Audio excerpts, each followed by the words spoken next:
আজ হচ্ছে আমাদের পুরীতে দ্বিতীয় দিন, আর এখন আমরা যাচ্ছি জগন্নাথ দেবের দর্শন। এখন ঘড়িতে বাজে ঠিক ভোর 4টে, বাইরে পুরো ঘুটঘুটে অন্ধকার, সেরকম কুয়াশা পড়ছে, সেরকম কনকনে শীত। কিন্তু সকাল সকাল 3টের সময় উঠে স্নান সেরে সাজুগুজু করে আমরা কিন্তু একটা অটো ধরে চলে গেছিলাম জগন্নাথ দেবের মন্দিরে। বিশ্বাস করো, এখানে আসার পর না কি কুয়াশা কি কনকনে শীত কিছু বোঝাই যাচ্ছিল না।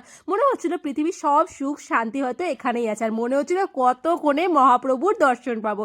ফাইনালি কিন্তু আমরা যে আসতে পেরেছি, এটাই কিন্তু আমরা সত্যি অনেক নিজেকে ভাগ্যবান মনে করি, কারণ আমরা অনেক বাধা বিপত্তি পেরিয়ে কিন্তু আমরা ধামে এসেছি।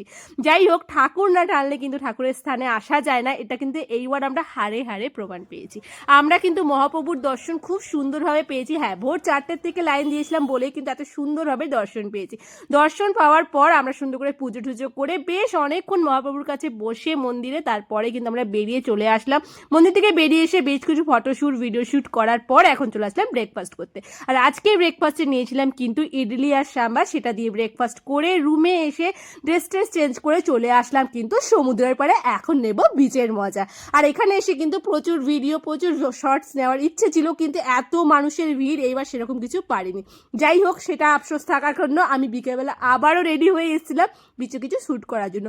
সেইখানেও একটা কাণ্ড ঘটে গেল, সমস্ত জামা কাপড় ভিজে গেল।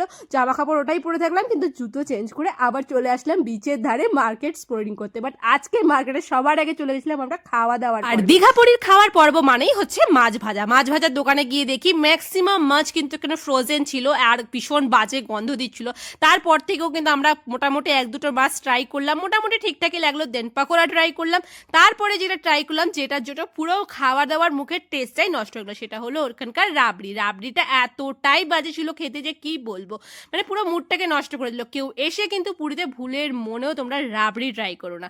তারপরে চলে আসলাম কিন্তু মার্কেটে কিছু কেনাকাটা করতে, কারণ আমাদের কেনাকাটা জীবনে শেষ হবে না। কেনাকাটার পর্ব সেরে আমাদের বাচ্চা কাচ্চারা ডিমান্ড করলো এখন তারা স্প্রিং রোল খাবে, তাই একটা স্প্রিং রোল দিয়ে ভাই বোনে মারামারি করে খেলো। আর আমরা নিলাম এখানে পাপড়ি চাট। বিশেষ করে পুরীতে এসে না পাপড়ি চাটটা আমি ভুলতে পারছি না, এতটা টেস্টি বানিয়েছিল। তাই ওখানে কিন্তু আমি পাপড়ি চাট দিয়ে আজকে ডিনারটা ওখানেই কমপ্লিট করে নিয়েছিলাম।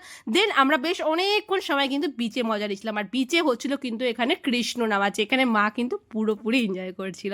তো চলো আজকে মায়ের নাচ দিয়ে শেষ করলাম আজকের ব্লগটা। দেখা হচ্ছে আবার নেক্সট পার্ট নিয়ে। ততক্ষণ সবাই খুব ভালো থেকো, আর কমেন্টসে কিন্তু জয় জগন্নাথ লিখতে একদম ভুলো না।